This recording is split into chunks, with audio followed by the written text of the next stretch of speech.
இது கழனிலே மண்புழு பாருங்க, மண்புழுலாம் இருக்கு பாரு. இது பிக்காச்சி. இதால் தான் நான் கொத்த போகிறேன். பாருங்கள் வீடியோவை. வேப்பம் புண்ணாக்கு எப்படி தயாரிக்கிறாங்க உங்களுக்கு தெரியுமா? வேப்ப பழத்துலேருந்து தயாரிக்கிறாங்க. வணக்கம் விவசாய நண்பர்களே. நம்ம ஏரியாவில் மிளகு நடலான்னு ஒரு ஐடியா. நம்ம மரத்துங்கீழே கொஞ்சம் பாதி நிழல் பாதி வெயில் வர்ற இடத்துல நடுவோம். வருதா என்னான்னு பார்ப்போம். வருது. ஆனால் நம்ம இப்போ நட்டு மகசூல் எப்படி வருதுன்னு பார்ப்போம். நாங்கள் செடி மிளகும் வாங்கியிருக்கோம், கொடி மிளகும் வாங்கியிருக்கோம், கரிமுண்டாவும் பன்னீரும் வாங்கியிருக்கோம். செடி மிளகு ஒரு 5 கன்று வாங்கியிருக்கோம். இந்த கொடி மிளகு 2 4, பன்னீர் 2, கரிமுண்டான்றது 2, மொத்தம் 10 கன்று வாங்கியிருக்கோம் ஆன்லைனில். இன்னும் கன்று தான் ரேட் அதிகம், 150 ரூபா. செலவாட பார்த்தா 170 ரூபா வரும். அதுக்கு நம்ம நிழல் இங்கே இருக்கு. அதிக வெயில் இருந்தால் கருகிடும்னு சொன்னார். அது பெரும்பாலும் அது அதிக நிழல் இருந்ததுன்னா கருவிடும் தான். வெயில் இருந்ததுன்னா கருவிடும், நிழல்னு சொல்லிட்டேன். அதிக வெயில் இருந்ததுன்னா கருவிடும் தான். நம்ம விவசாயிங்க நிறைய பேர் ஒரு 20 செடி இல்லை 10 செடி நம்ம வாங்கி நட்டோம்னா நம்ம வீட்டுக்கு தேவையானது எடுத்துக்கலாம், நம்ம சொந்தக்காருக்கு எல்லாருக்கும் கொடுக்கலாம். இது எப்படி என்னன்னு எல்லாத்தையும் காமிக்கிறேன். முதல்ல இந்த நிழலில் தான் நடணுமே, பெரும்பாலும் நிழலில் தான் நடணும். இப்போ இது பிக்காச்சி. இங்கே ஏர் ஓட்ட முடியாது, வரப்பில் நட போகிறேன் நான். ஏன்னா தண்ணி அதிக மழை வந்தாலும் அது ஊற்று எடுக்கக்கூடாது.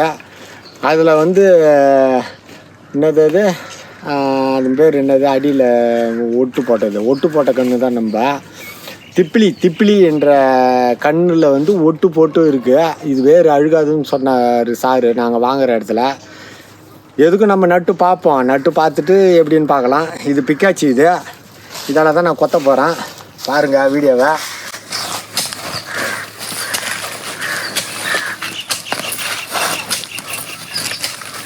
எரு கொஞ்சம் போடணும், சூடாமணாசு கொஞ்சம் போடணும்,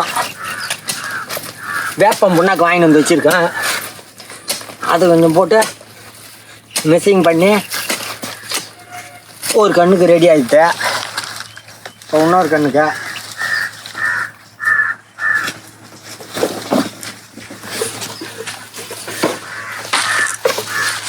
நிறைய நேரம் வெயில் வருமாப்பா, வெயிலில் நேரம் கலந்து இருக்கணும்.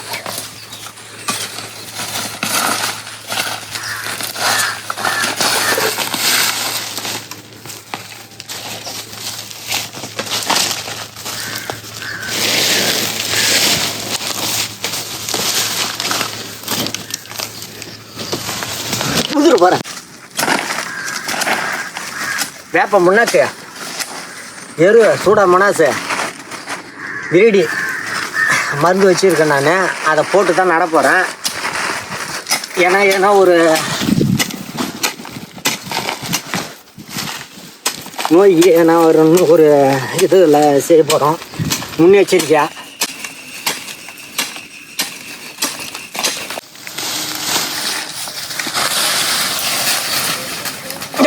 ஆட்டுக்கு போட்ட வேலி மசால் ஆடு துண்ணு மீந்து போச்சு, அதிகமாக கிடக்குது. வெட்டி காலி பண்ணணும் இதை முதல்ல.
பத்து குழி வெட்டிட்டோம்.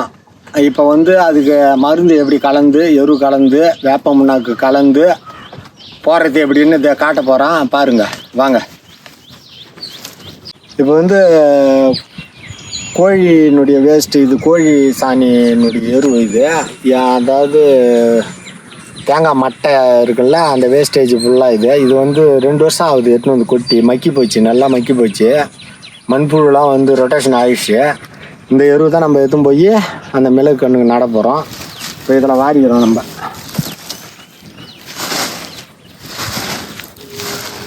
அதிகமாக தேவையில்ல, கொஞ்சமாக வாரி போயிட்டு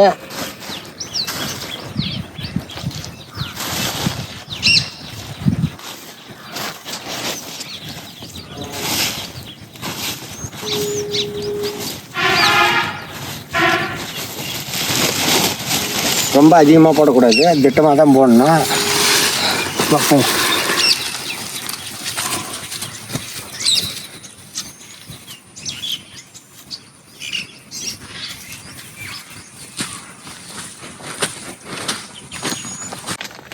இப்போ நம்ம வந்து இதில் இந்த எருவில் வந்து எரு கொட்டிட்டேன். இந்த எருவில் வந்து டைக்கோடர்மா விரிடி எக்ஸ்பிரி ஆகலை, கரெக்டாக இருக்குது.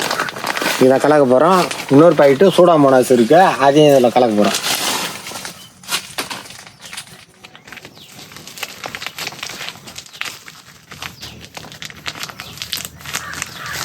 கத்தி இல்லை.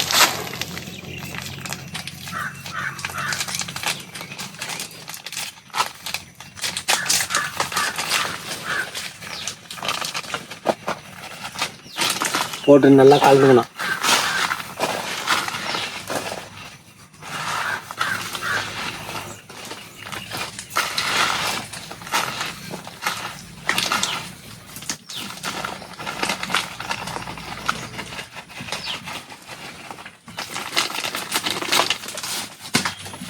இது கூட வந்து இப்போ வேப்ப முன்னாக்கு எடுத்துன்னு வந்து கலக்க போகிறோம்.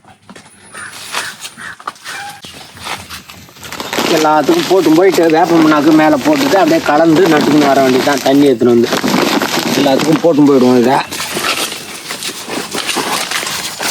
குழியில் பெரும்பாலும் அந்த குழியாண்டு மட்டும் போடக்கூடாது, இது எல்லா இடமும் கலந்து போட்டுடணும். இது மாதிரி எல்லா இடமும் போட்டோம்னா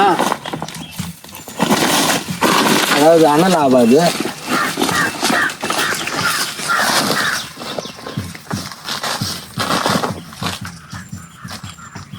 நடும்போது அப்படியே கலந்து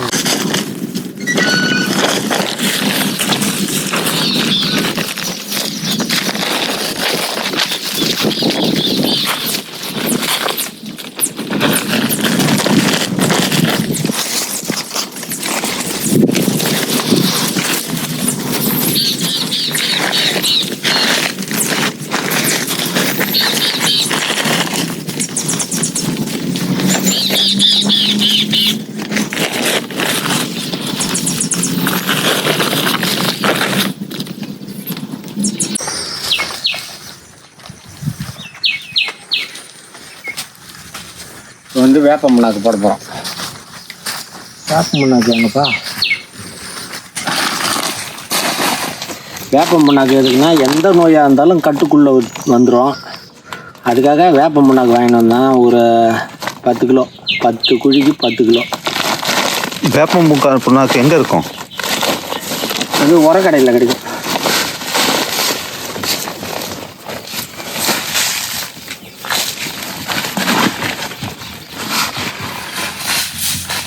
வேப்ப முன்னாக்கு போட்டால் எதுவுமே ஆகாது, செடி நிறையும் போடலாம்.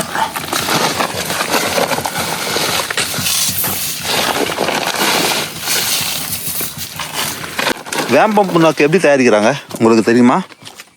வேப்ப பழத்துலேருந்து தயாரிக்கிறாங்க. இப்போ எண்ணெயை எடுத்துட்டா வேப்ப புண்ணாக்கு, வேப்ப கொட்டை இருக்குல்ல, அந்த எண்ணெயை எடுத்துட்டா வேப்ப புண்ணாக்கு. அது கூட தெரியல, எல்லாம் மண்ணும் கலந்து வச்சுக்குது.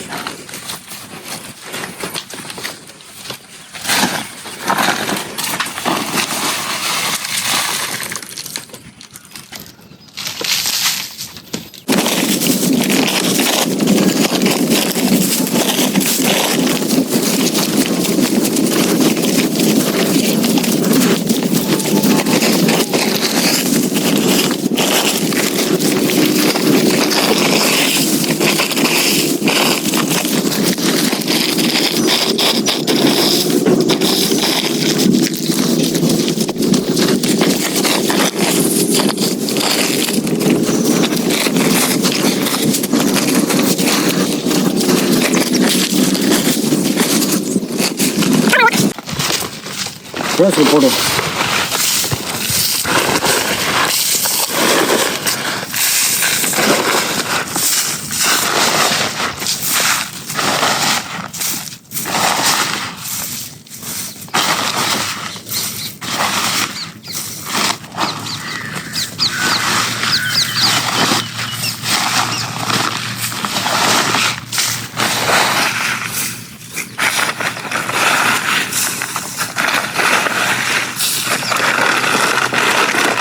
இது ரோஸ் போட்டாச்சு.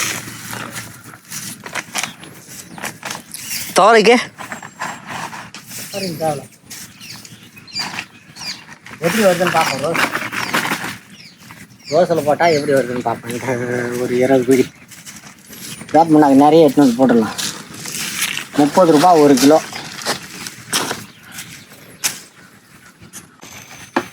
தண்ணி எடுத்துன்னு வந்து வச்சிட்டோம். இப்போ வந்து ஒவ்வொரு கண்ணும் இந்த முறையில் தான் பண்ணணும். இது வந்து நிழல்லே வளருதுன்றதுனால பாதி நிழல் பாதி வெயிலுன்றதுனால நாங்கள் நிழலில் போடுறோம். இது ஒன்றும் இல்லை.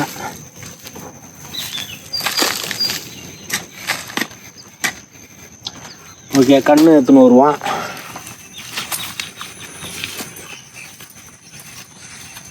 வாங்கின்னு வந்த கன்று தான்.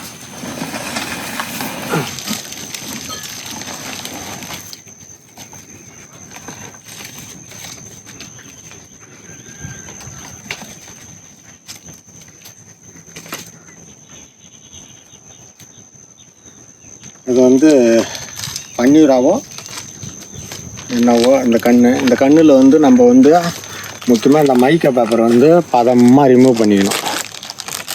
அந்த செட்டிங் வந்து உடையக்கூடாது. பதமாக எடுத்துட்டோமா இப்போ எதுவுமே நட்டுடணும். அது தான் பிளாஸ்டிக் கவர் இருக்குது. எது இல்லை, அதில் பிளாஸ்டிக் கவர் இருக்குது. அது எதுக்கு மேலே? தண்ணி பாக்கெட்டுக்காக பிளாஸ்டிக் கவர் இல்லைன்னா எப்படி நீ எடுத்துன்னு வருவா? இல்லை செடியில் ஒரு பிளாஸ்டிக் இருக்கே, அது கேட்குறேன். அது வந்து ஒட்டு போட்டது. ஒட்டு போட்ட சொன்னேன்ல நான். அது ஒட்டு போட்டது.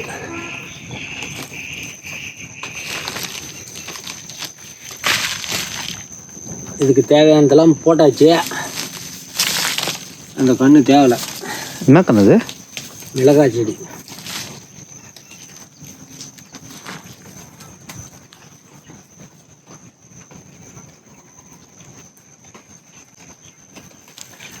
தண்ணி ஊற்றிடணும். இது வந்து பிடிச்சி வளருது கொடி மிளகு. இது மரத்தை பிடிச்சி வளருது. வருது பாருங்க, கிப்பிலின்ற கன்று அதே மாதிரி பிடிச்சி வளருது பண்ணு.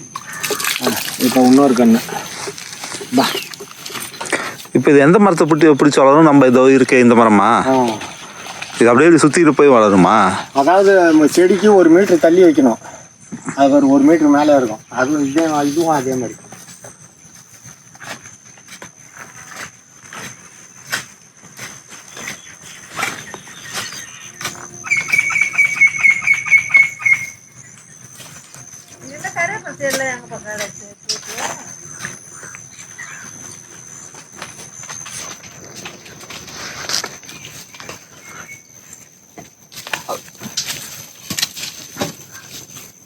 இங்கே வந்து செடி மிளகு போடுவோம். செடி மிளகு வந்து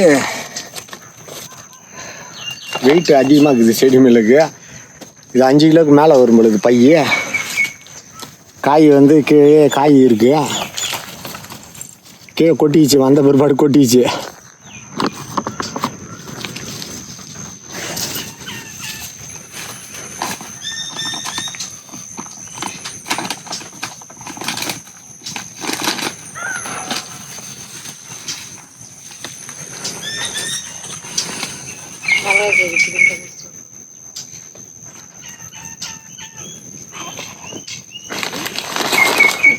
அந்த செடியை மட்டும் வந்து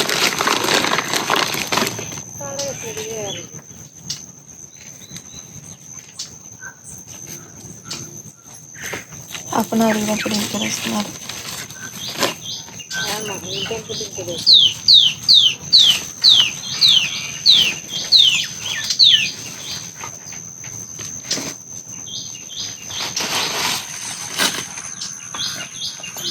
சீதாப்பள்ளி கண்ணெல்லாம் போடுங்க அதுலையா?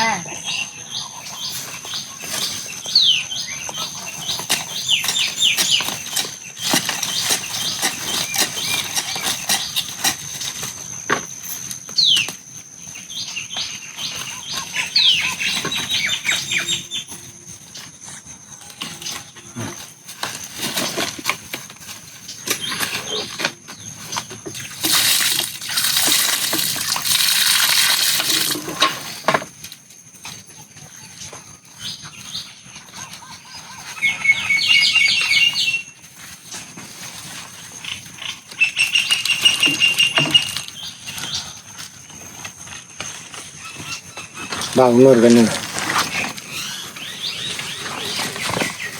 இது பழக்க வச்சுருக்கேன். 4 மிளகு தான். அது இப்போ அடுத்தது வந்து கொடி மிளகு. இது ஏற்றுனுப்பா அண்ணன் ஏற்றுணும். இது வந்து 4 மிளகு செடி. 4 தொடி நான் தண்ணி பண்ணுவா.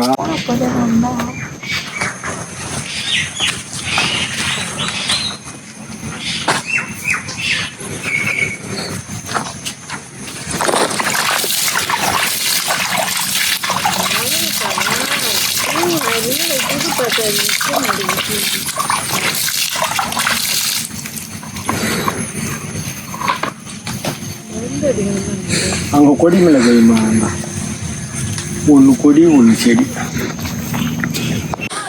இப்போ வந்து இது கடைசி கன்று நட போகிறோம். கடைசி ஒரு 2 கன்று கடைசியில் நட போகிறோம். இது பாருங்க, இதுதான் அந்த செடி மிளகுன்னு சொல்லுவாங்க. செடி மிளகு இதுலேயே எல்லா ரகத்துலேயும் செடி மிளகு இருக்குது. இது ரகம்னு பார்த்தீங்கன்னா அது ஒரு 40 வெரைட்டி இருக்குது. நாங்கள் ஒரு 6 வெரைட்டி தான் நாங்கள் வாங்கிட்டு வந்தோம். இது கன்று வந்து இந்த பாக்கெட்டை வந்து பிக்கும்போது மண் வந்து கொஞ்சம் கூட உடையக்கூடாது. உடஞ்சினா வேறுங்க அறுபட்டுரும், லேட் ஆகும் துளுக்க. நம்ம அதுக்கு என்ன பண்ணணும், பிளேடு ஒன்று வச்சுக்கணும். வச்சுக்கிட்டு அப்படியே ரவுண்டு கோடு போட்டுட்டு இதை பதமாக இப்படி எடுத்து இப்படி கையில் இப்படி எடுத்துட்டோம்பா. இது வந்து உடையக்கூடாது. பதமாக என்ன பண்ணணும், பல்ல நோண்டிட்டு எடுத்துன்னு போய் பதமாக வச்சிடணும். வச்சிட்டோம்னா இதுதான் அவ்வளோதான். இதுதான் ப்ரொசீஜர். இதில் பாரு காயே இருக்குது பாரு, இதுதான் செடி மிளகு. அது காயெலாம் வந்து 2 வருஷம் ஆகும், 1 வருஷம் ஆகும் அந்த கொடி மிளகு. இது வந்து ஒட்டு போட்டதுனால இது அடுத்த வருஷமே காய்க்கும். இப்போயே காய்க்கும். பூ இருந்ததுன்னா பூத்துனா காய்க்கும். இது டைமே இல்லை, எப்போ வேணாலும் காய்க்கும். ஒன்று சீசனுக்கு மட்டும் காய்க்கும். இந்த செடி மிளகு பொறுத்த அளவுக்கு எப்போ வேணாலும் காய்க்கும். அவர் சொன்னார். இப்போ காய்க்கும்போது நம்ம வீடியோவில் வந்து இது காய்க்கும்போது துளுக்கும்போது அப்பப்போ ஷார்ட் வீடியோவில் போடுறோம் நாங்கள். நீங்களும் ஒரு 10 கன்று எடுத்து நடுங்க. தண்ணி வந்து அன்னாட ஊற்றக்கூடாது. நட்டது பிரச்சனை. தண்ணி வந்து மாடி தோட்டமோ இல்லை கழனிலையோ நம்ம நட்டோம்னா அன்னாடம் ஊற்றக்கூடாது. தண்ணியை பொறுத்தளவுக்கு 2 நாள் விட்டு 1 நாள் ஊற்றணும். அது ஏன்னா அதிகமாக தண்ணி ஊற்றினா அது வந்து துளுக்காது. அது வந்து உடனே ஃபங்கஸ் வர ஆரம்பிக்கும், வேறு அழுகல் வந்துடும். எப்பயுமே ஒரு செடி நட்டுட்டு அன்றைக்கி தண்ணி ஊற்றணும். அதோட வந்து 3 நாள் இல்லை 2 நாள் சென்று தான் தண்ணி ஊற்றணும். நீங்கள் நிறைய பேருக்கு தெரியாது. அது என்ன பண்ணுவாங்க, அன்னாட தண்ணி காலையில் ஊற்றுவாங்க, சாயந்தரம் ஊற்றுவாங்க, காலையில் ஊற்றுவாங்க, சாயந்தரம் ஊற்றுவாங்க. அதாவது மாடி தோட்டம் வச்சுக்கிறவங்க அவங்களுக்கு தெரியாது. அனுபவம் வந்தவங்க அவங்க என்ன பண்ணுவாங்க, அவங்களுக்கு கரெக்டாக தெரியும். அவங்க ஒரு 2 நாளைக்கு ஒரு தண்ணி ஊற்றணும் அவங்களுக்கு தெரியும். ஆனால் தான் அவங்க செடியெலாம் நல்லா இருக்குது. அதே சமயத்தில் வந்து எருவுங்களை எடுத்துன்னு போய் வச்சுக்கணும். மாடி தோட்டமாக இருந்ததுன்னா எருவு எடுத்துன்னு போய் வச்சுக்கணும். அதே சமயத்தில் நம்ம கைனியாக இருந்ததுன்னா எருவு நல்லா துளுத்த பிற்பாடு போட்டுக்கிட்டே இருக்கணும். இப்போ இதில் போட்டதெல்லாம் தெரியும் உங்களுக்கு. வேப்ப முன்னாக்கு, சூடா முனாசு, விருடி எல்லாத்தையும் இதில் போட்டிருக்கோம். இது கைனிலே மண்புழு பாருங்க, மண்புழுலாம் இருக்குது பாரு. இதெல்லாம் இருந்ததுன்னா நம்ம கழனிக்கு நம்மளுக்கு நோய்ங்க வராது. இது வந்து இதில் காயே இல்லை. இது துளுத்துதுன்னா காய் வருதான்னு பார்ப்போம். அழகாக பிச்சுட்டு இது கோடு ஈர்த்தியா ரொம்ப அப்படி ஈர்த்துட்டு இந்த மண் வந்து கீழே வந்து உதிரி விழக்கூடாது, உடையக்கூடாது. இது மாதிரி எடுத்துகிட்டு நோண்டிட்டு பதமாக வச்சுட்டு மண்ணை தள்ளிடணும். அவ்வளோதான் ப்ரொசீஜர் நடுறதுக்கு. தண்ணி வந்து திட்டமாக ஊற்றிட்டோம்னா பாக்கெட்டில் தண்ணி ஈரம் இருக்கும். திட்டமாக ஊற்றிட்டோம்னா அது பார்த்துக்கும். இதோட 2-3 நாள் சென்று தான் நான் வந்து தண்ணி ஊற்றுவேன். அதை அப்படியே பிடிச்சிக்கும். இதுலேருந்து கொடி கட்டி அப்படி விட்டுடலாம். செடி மிளகா இருந்தால் இந்த திட்டுக்கு அப்படியே காய்க்கும். பாதி நிழல் பாதி வெயில் வேணும் இந்த மிளகு கண்ணை பொறுத்தளவுக்கு. அதனால தான் நாங்கள் மரத்தங்கீரை நட்டுருக்கோம். நம்ம சேனலை சப்ஸ்கிரைப் பண்ணுங்கள். புது புது பயிர் நாங்கள் செய்வோம். செஞ்சு சக்ஸஸும் ஆகுது ஒன்று ஒன்றா. அதாவது வந்து நம்ம எல்லாருமே மாற்றி யோசிக்கணும். நம்ம வீட்டுக்கு தேவையானதை எதை வேணாலும் செஞ்சிடணும். நம்ம சேனலை சப்ஸ்கிரைப் பண்ணுங்கள், லைக் பண்ணுங்கள். நன்றி, வணக்கம்.